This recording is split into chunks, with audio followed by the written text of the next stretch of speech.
it doesn't get enough attention, I think, as an art form.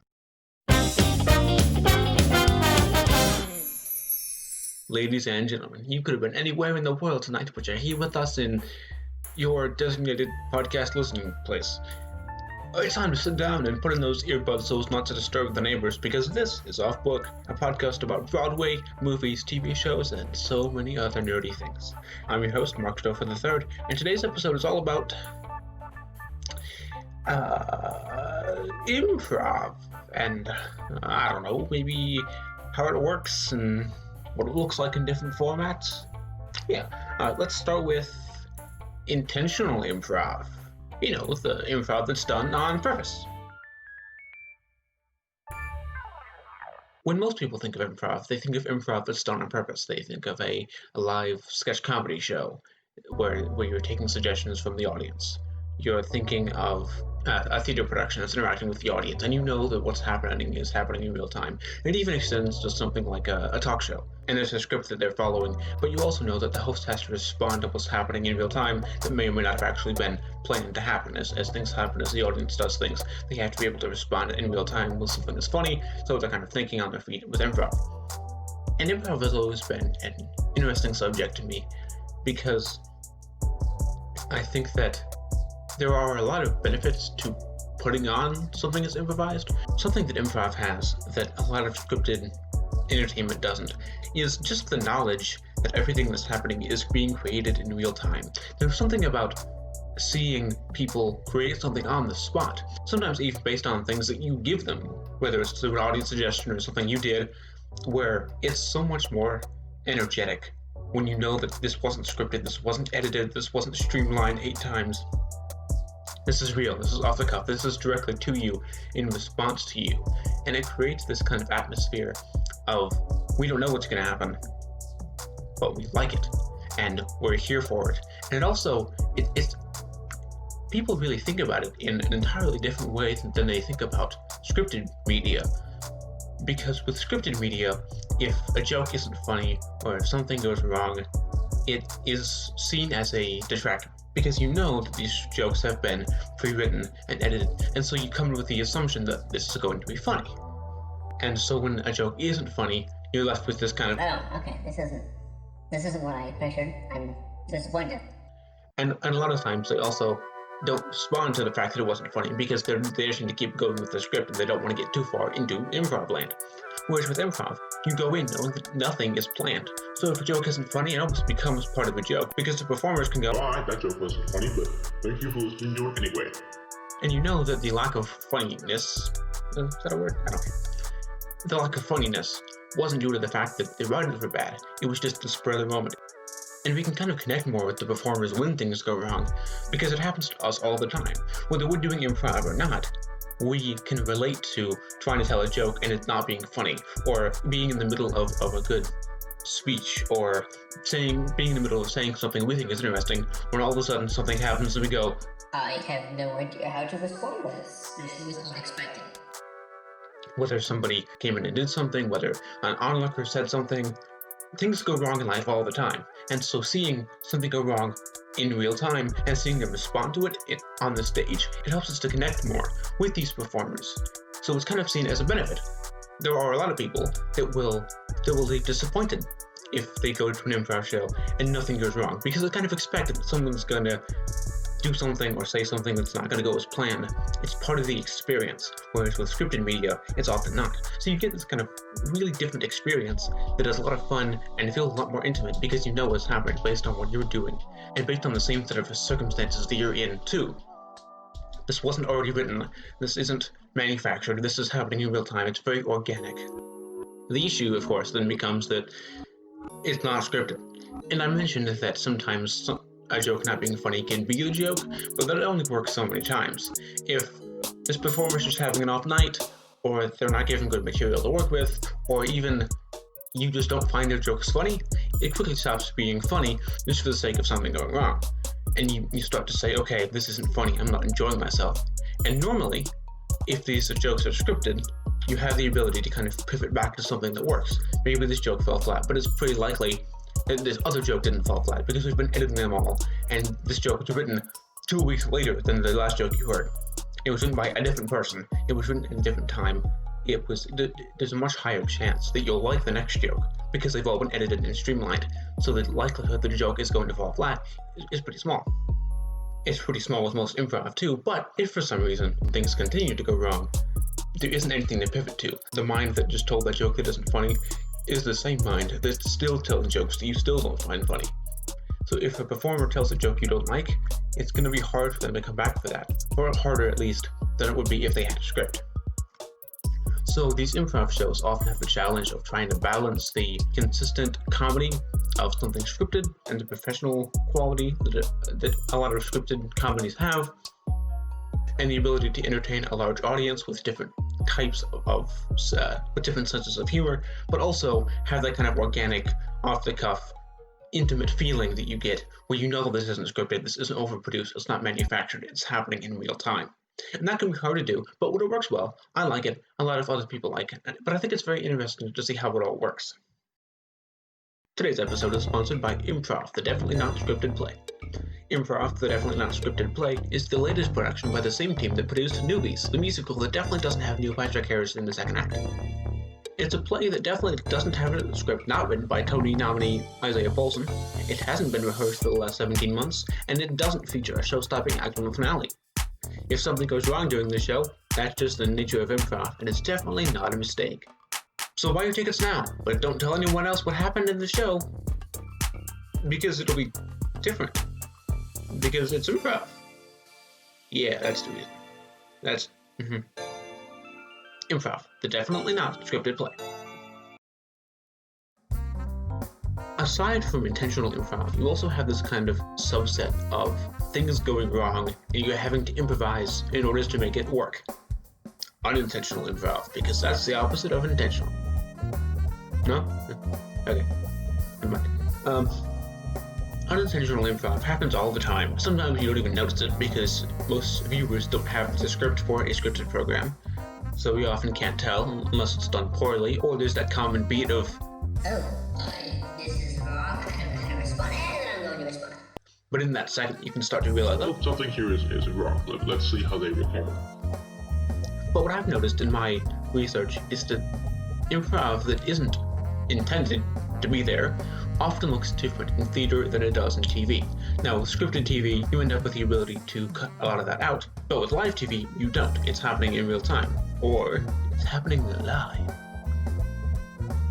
So it's that same kind of real-time feeling you get with theater, but it's also done very differently. Improv in theater is interesting because everybody knows that it's happening in real time in the same room as the audience. So it creates this experience that's very personal, but at the same time, the actors on the stage are always trying to get you to stop thinking about that and get you to focus on the plot of the show. You're thinking about the characters and what's happening in the show, not about the actors and how this is all happening in the same room. You're thinking less about the experience and more about the finished product. And when something happens that isn't supposed to, when something goes wrong, it's the job of the actor to make sure that the audience doesn't realize it and that they can maintain that fourth wall. They can maintain the immersion in the story more than with an improv show, because with an improv show, if something goes wrong, the audience knows that things are going to go wrong, they expect things to go wrong, and they like to see that things are going wrong. Whereas in theater, it can be fun for some people to see when things are going wrong, but they also know that this is a scripted show. They expect for the flow to be consistent, they expect for the plot to have no gaps, they expect for things not to go wrong. So when something does go wrong, rather than make a joke out of it, the job of the actor is to try to make sure that the audience doesn't notice. And what's interesting about this is that they're using a lot of the same techniques to improvise here that they're using in improv shows, but they're doing something fundamentally different, because in improv shows, it's all about trying to make the funniest joke you can out of what you have. Whereas in theater, you already know where you've been, you know point A. You know where you need to be by the end of this improv section, point B. You just need to figure out how to get there. So I know that we didn't hit point A, we're at point A and a half. I know we need to get to point B, so how do we get from here to there? And not to mention that there's often a lot of people on stage at once when things go wrong, and none of them can talk about the fact that something went wrong because, the illusion. So they all have to kind of try to communicate mentally to figure out who's going to say what and do what to try to get to point B, and it's really interesting to see if you can notice it, because if they did it correctly, you won't ever know that anything went wrong. But it's so hard to do in real time without any time to process it, trying to make it seem like you're not thinking about it, and also trying to work with your fellow actors to do the same thing to get from point A to point B without showing the audience you're doing that. It's very, very interesting to see. But it's just fundamentally different, because the audience already knows that it's happening in the same room and that it's happening in real time and that something could go wrong. But the job of the actors is to make it seem like it can't. Like this is really unfolding in real time, but it's the characters, not actors, playing the characters. It's a little bit different in live TV, because there's not that much of a difference between live TV and recorded TV for someone who's watching on their TV. I said TV too many times in that sentence. You really can't tell when something is live or when it's recorded, except for when things go wrong. So on the one hand, there's kind of this expectation that it's going to feel like recorded TV where everything is literally perfect, almost, because they've had the ability to shoot multiple takes and to edit out mistakes. Yeah, that rhymes. Yay. And so it seems much more produced because it is produced. In live TV, you're trying to capture a lot of that same feel of being produced without the ability to redo anything or edit things. So in live TV, it's kind of the intersection of improv shows and the theatrical improv, where on the one hand, it's okay to let the audience know that something went wrong and that you're improvising. It's part of the fun of watching live TV to see things go wrong. If you look at a show like Saturday Night Live, watching an actor break character is sometimes the highlight of a sketch, because you can just see they're on a roll, they're in character, and all of a sudden they forgot a line, or someone said something wrong, or they just decided to laugh at a joke they hadn't laughed at before. And it's really funny to see this thing go completely off the rails, and then to see them try to get back on the rails to continue with the sketch as planned. So it's okay to let the audience see things go wrong, because they know things are going wrong anyway, because this is TV, it is live, and they know that. And a lot of times live TV isn't going to be as narrative as a theater production. Typically theater productions are very immersive, they're full of characters, it's a very tightly written plot, whereas a lot of live shows are sometimes reality. They often don't have a narrative, but if they do, it's a narrative with the implication that it's not going to be perfect because it's live. If you look at a live TV musical, which I've talked about on the show before, if you want to check that episode out next, part of the appeal is that, hey, I like this story, I want to see what they're going to do in this new format and how they're going to manage to pull it off live. So if something goes wrong, it's not necessarily a plus. You don't like seeing things go wrong on narrative live TV, but it's also not necessarily a detractor, because you knew it was going to happen. That was part of why you tuned in, to see if things were going to go wrong. But there's also a lot of live TV that isn't narrative, where it's a talk show or it's a sketch show like SNL, which is technically narrative, but it's not quite as immersive. You know that these are the same 7 actors playing all the roles, and you know that this is live, and you can see, hey, the set ends here, there's a frame line, whatever. So letting the audience know that something is going wrong isn't necessarily bad, it's part of the appeal.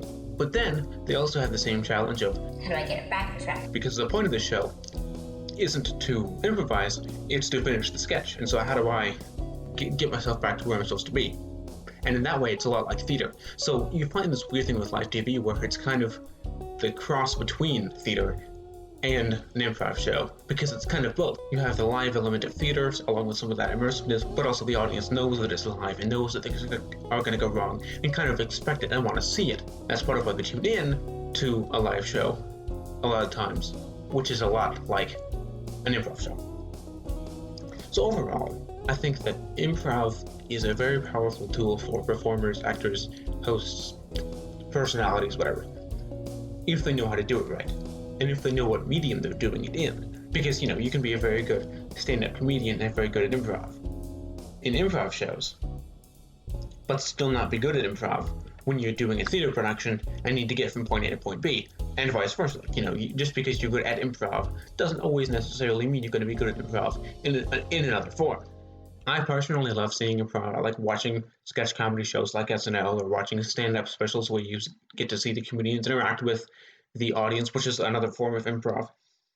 I also love seeing things go wrong in theater productions, as long as the actors can get back on track, because it's nice to see that kind of live creative element of those cast brains going, Alright, here's a problem. How do I solve it? and seeing the kind of teamwork and working together to figure out how to get back on track. It's really cool to see if you can find it when you're watching. I think I personally prefer scripted TV to live TV, just because you have the ability to quality control. When I go into watching something scripted, I am pretty confident that it's going to be good because it's been written and edited and then produced and then edited in post if it's a film, or in rehearsals if it's a theater production. So I have a higher expectation of quality, and I have a higher expectation that quality is going to be consistent. But really, I think improv is it's a lot of fun to watch, and I think it's a lot of fun to do. I've done it a lot in theater and film, and it doesn't get enough attention, I think, as an art form. I think people notice, hey, they had to improv, that's cool, they had to finish that sketch. But I think it's really cool just to appreciate comedians who can improvise and actors who can improvise, and really just the improv art in general. Oh, looks like my non-branded due to a lack of sponsorship microwavable snack foods are done cooking, so I have to go. Next week's episode is all about stunt casting, when a film or musical casts a celebrity not for their talent, but instead for their name. Until then, it'd be great if you could get me a celebrity sponsor so I could use their name to promote this show, but even if you can't, I'll see you next time.